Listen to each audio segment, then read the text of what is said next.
don't expect that from a young adult or an aging person. What do we expect? We come to expect a level of maturity that outgrows the screaming and the messes. Am I right? Watch. The same could be said, and isn't said enough, about prayer.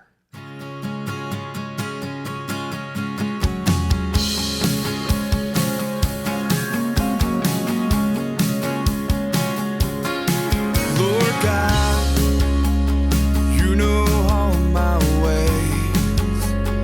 You know all about me, but still you came for me. Lord God, you know all of my faults.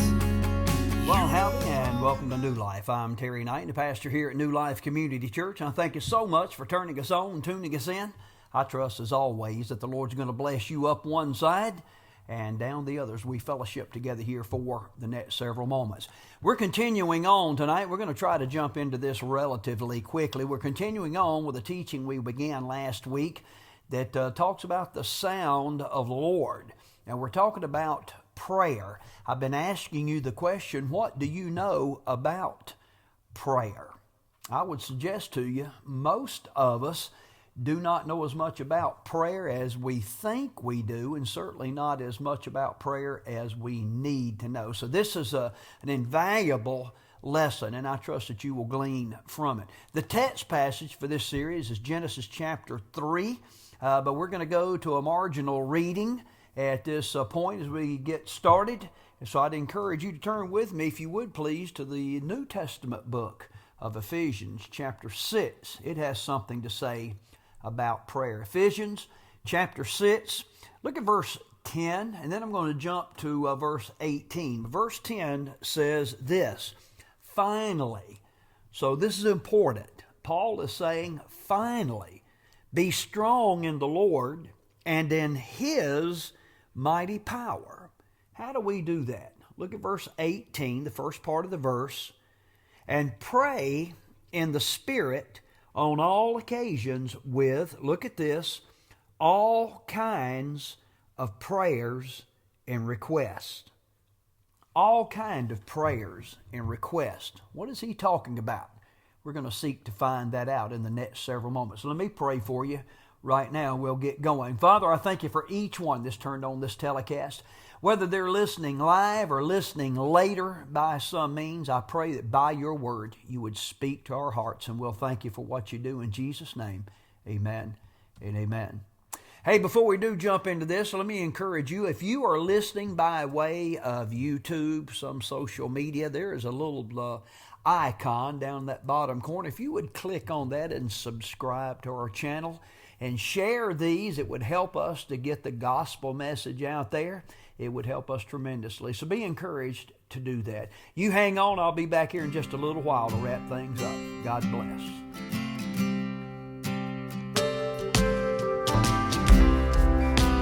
Holy Spirit to holler and scream and foam at the mouth like Pastor Terry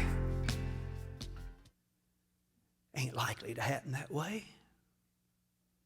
But that gentle whisper that's introduced in 1 Kings 19. Listen to me, New Life Community Church.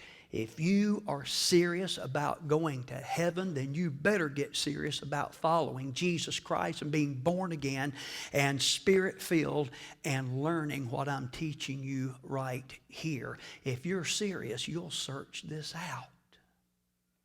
People ask me all the time, you mean God speaks to you? Now, they don't say it that way. I'm being a smart aleck. It may come out saying, Brother Terry, do you mean that God actually speaks to you? Yeah. And I just explained to you how that happens 99.9% of the time. You still with me?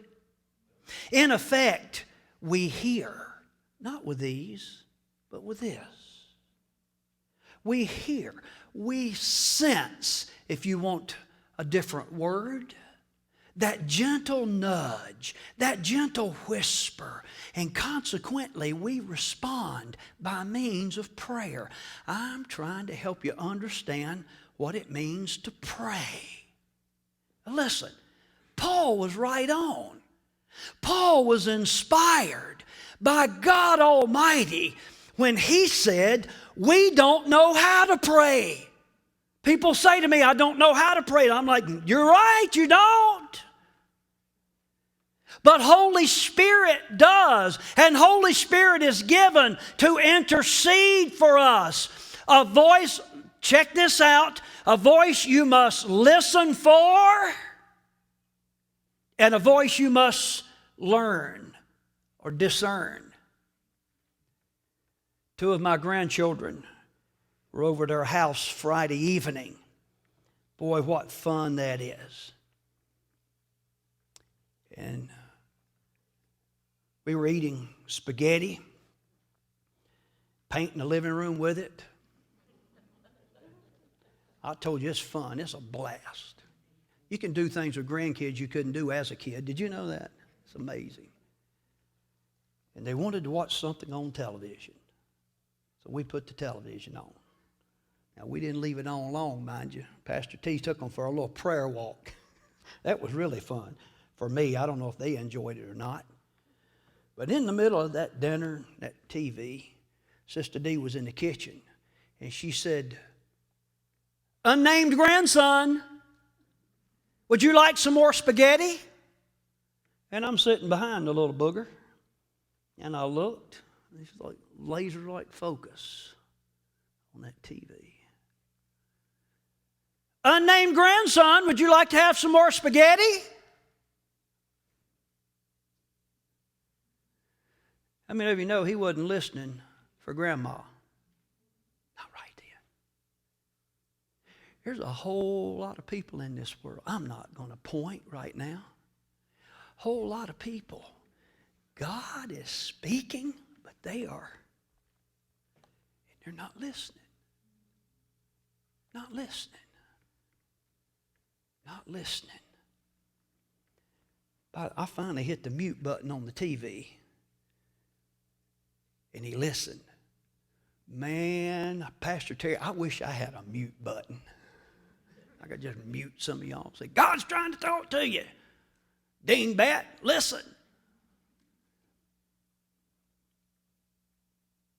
I would be the first to admit to you, most persons have no desire to be as detailed as I just was about what's going on with Holy Spirit in our life.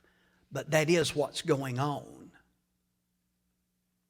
We had two men who are part of this church fellowship that were over here just working feverishly yesterday. One putting in some electrical wire and another doing something for cameras here. The work that they did is now hidden. Isn't that something? The wires and things went behind the wall. It's amazing to watch all that happen. It's still amazing to me how all that happens. But most of you, including myself to a certain degree, I could care less about all that wire and where it goes, and it has to go to the panel and the breakers and all those little things that go through the line. All I want to know is that there's something on the wall. Help me understand what it is. Switch. A switch. Just flip it on. I've got lights. We'll let Jeff and Eric figure out what goes on in the meantime. I said that to say this. Prayer is a key. Fill that in with me. Prayer is a key, but it isn't a switch. It's a key, but it isn't a switch. It opens a door of dialogue indeed, but the holder of the key must enter that door and engage that which is on the other side of the door. It's not just a switch. Now, let me show you something. I'm going to switch gears, spend just a little bit of time here, and I'm going to do a little closing thing, and we're going to put into practice what I'm talking about this morning. I want you to go with me to Ephesians chapter 6, if you would, please. Ephesians 6 and verse 10. Paul says to the church at Ephesus, finally, be strong in the Lord. Strong how? In the Lord and in His mighty power. And I have to ask myself, how do we do that? He tells us in verse 18, and pray in the Spirit on all occasions with all kinds of prayers. I'm back to Mr. Stedman. He says there are many kinds of prayer that we could talk about. Intercession, thanksgiving, supplication, and various forms of petition. But fundamental to them all is simply a conversation, a dialogue between an individual and God. Now, I am not going into this morning the depths of the kinds of prayer that Mr. Stedman talked about and Paul talks about in Ephesians chapter 6. I'm not going into a lot of detail, but suffice it to say, watch this, there are basically three kinds of prayer. There are elementary prayers, elementary. There are intermediate prayers, and then deep level prayers. Check this out. It doesn't make a lot of sense, doesn't make any sense whatsoever, to be honest with you, to teach an eclectic audience like the one before me this morning about deep level praying. Why doesn't that make sense, Pastor Terry? For this reason. I believe that deep level prayer is not so much taught as it is caught. Are you with me? And like any other discipline, it won't be caught until it's sought. S-O-U-G-H-T. Sought. Let me illustrate that to you with a really ridiculous illustration. No one in their right mind, and I trust that's every one of you, say amen. A couple of you, I suspicion, but no one in their right mind is going to expect, watch this, a 2-month-old infant to respond to a demand like, rise up and walk.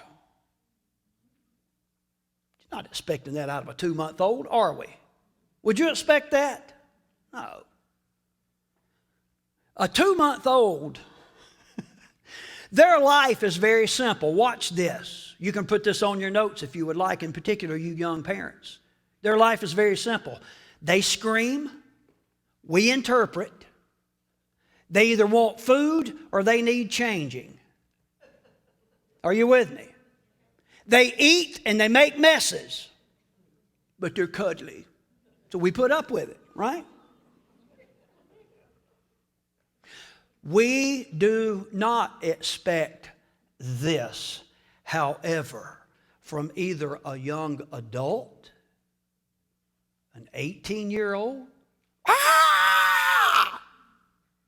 he must be hungry, Mama, feed him.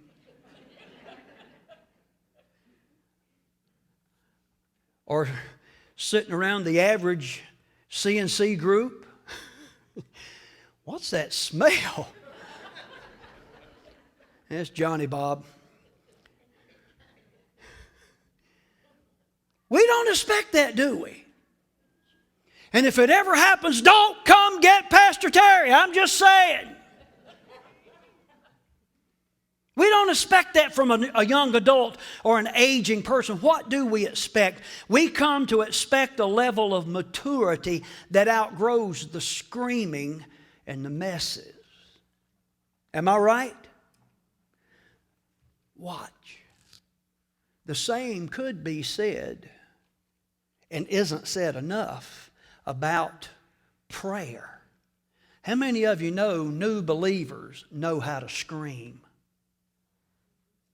You see, they just screamed out to God to forgive them of their sins, and He did. They know how to do that. They know how to scream when they want something. But it needs to go beyond that. Secondly, likewise, new believers, they make a lot of messes that need attending to. I can tell you, the reason a lot of churches aren't growing is because the churches don't want to grow, because they know if they do grow, new people will come in and new people make messes. Just trying to help you here. Church growth is messy. They make messes. It's just very simple. Those who have historically smoked and chewed and went with girls who do can make some horrendous messes on the way to a lifestyle of holiness. But in short time, look at your neighbor and say, short time. Such ones begin to discern that the church family isn't all about them. And I know we're very unfair about that sometimes. New people come in, we make over them, pray over them, encourage them. They're born again. They keep screaming and making messes, and we expect them to grow up. We expect them to mature. That is tough. But then they begin to discern that the church family isn't all about them, and it is time for them to be held to some accountability with regards to their messes. Are you picking up what I'm putting down? Listen. With that natural growth, here's my point, comes a development of their prayer life. It should. Can you be encouraged this morning? Unlike Adam and Eve, as you hear God's voice, that little quiet whisper, in the cool of the day, don't run and hide behind a tree. Don't run from God.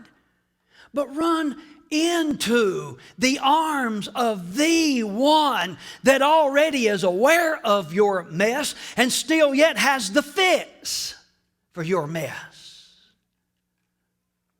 Here's a wrap up. Let me give you these notes real quick like. Most people that I have dealt with over the years, when it comes to prayer, they are of the opinion that once I learn how to pray, then I will start attending some prayer sessions. Are you with me?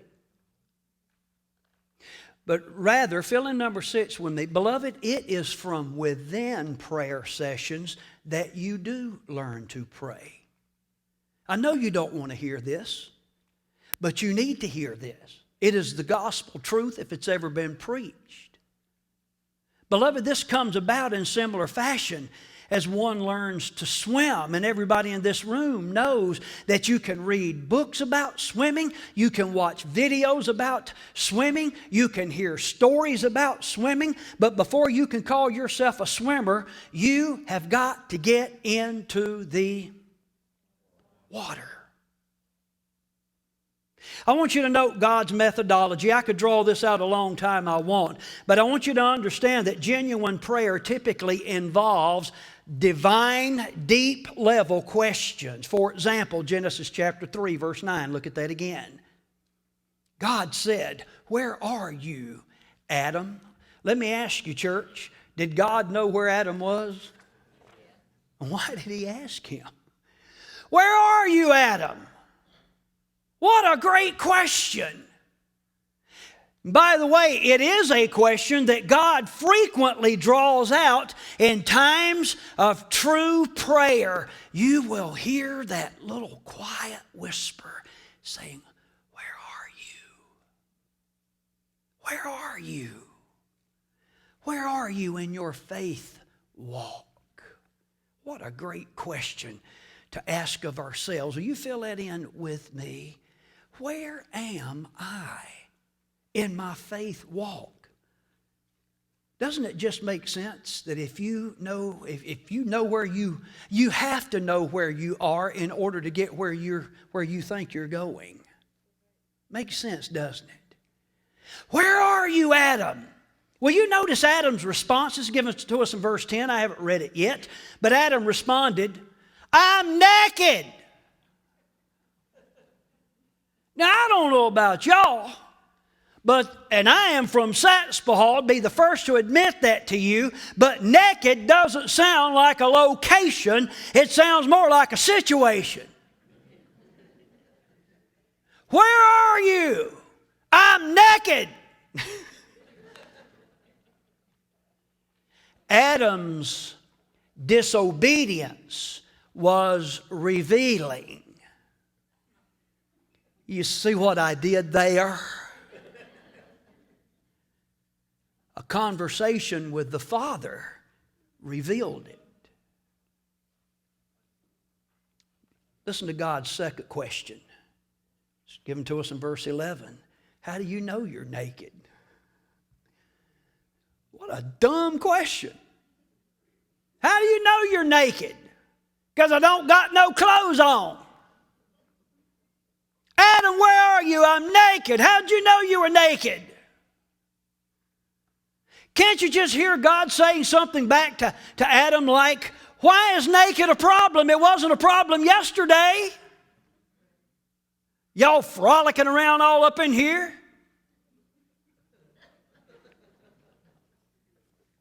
Check it out. Naked wasn't the issue. Naked wasn't the issue. The issue was everybody say obedience. Disobedience. Such disobedience came to the forefront out of a conversation with God. Now, I told you that to have you fill in number 8 with me, and we're going to be close to finish this morning. Beloved, sin can spoil your prayer life. Adam and Eve attempted to illustrate that for us. They disobeyed. They were in Nakedville, so they ran and hid. They didn't want to engage that conversation with God. Check this out. Oh, I tell you, if this don't light your fire, your wood's wet. God went after them. God went after them. Isn't that the coolest thing ever? Where are you? He knew where they were all the time. Sin can spoil your prayer life, but it doesn't have to. It doesn't have to. Realize that we're all naked before God spiritually. Oh, He knows you inside out, upside down, and all around. So what do when you hear the sound of the Lord, that still little whisper, that little thing inside of you that says, psst, you messed up, and I know it. Now come to Daddy. You ever heard that? Pastor, I've been listening for something louder than that. You're probably not going to hear anything any louder than that. You messed up. Come to Daddy. What do we do at that point? We stand up. We fess up. And we let God cover up the mess. Will He do that? Listen to the psalmist. Beloved, there was hardly anybody that messed up more than David. Now, let me see your eyeballs. Please don't use that as an excuse for you to mess up. Well, you know, David done something stupid with Bathsheba, so it's all right if I do something stupid. Can I encourage you to go read about the consequences of that stupidity before you take that line of reasoning? But rather understand it from this perspective. David was a human being. He was a people. And help me, church. People do people things. But here's what God said in Psalm 32. Blessed is he whose transgressions are forgiven, whose sins are covered. Blessed is the man whose sin the Lord does not count against him, and in whose spirit is no deceit, no cover-up. Verse 5. Then I acknowledged my sin, says the psalmist, acknowledged my sin to you, and did not cover up my iniquity. I said, I will confess my transgressions to the Lord. I will admit it. I'll stand up and admit it when I hear that voice. And you forgave the guilt of my sin. The guilt of my sin. Oh my goodness. Verse 8, I will instruct you and teach you in the way you should go. I will counsel you and watch over you. What a time in the Lord at New Life Community Church this morning. Can I get an amen right there? Amen. Oh, God's Spirit is moving powerfully. And I was impressed days ago to conclude this message this morning the way I'm going to do it right now. And I'm going to ask you to remain in an attitude of prayer and an attitude of reverence and an attitude of listening with your spirit.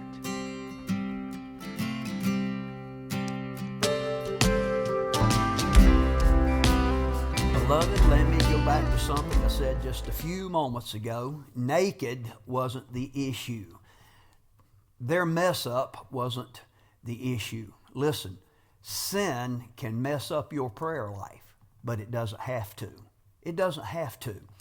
Do you have a prayer life? Do you have a time where you come before God and you quiet your heart, you quiet yourself, and you communicate with Him? It's so very important to do that.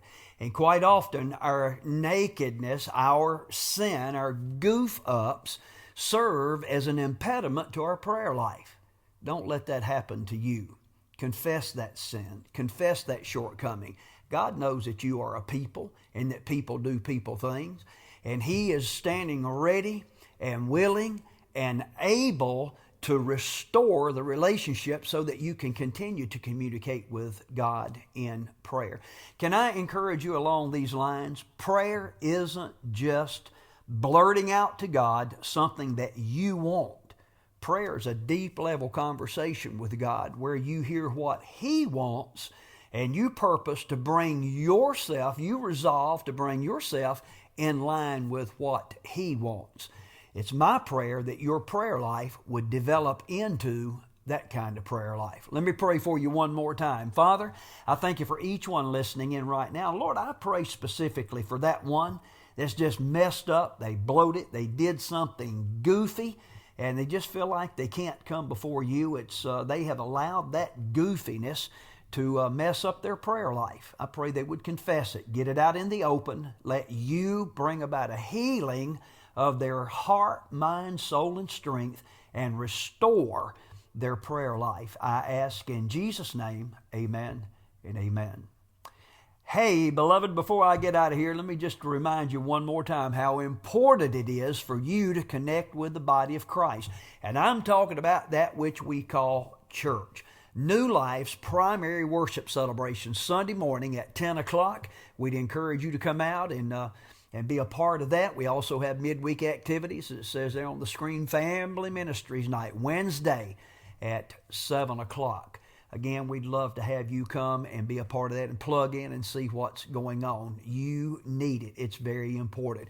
I've got to get out of here. My time's completely gone. I am Terry Knighton, the pastor of New Life Community Church, wishing you a great week. And remember, my friends, Jesus is coming back. Is He coming back for you?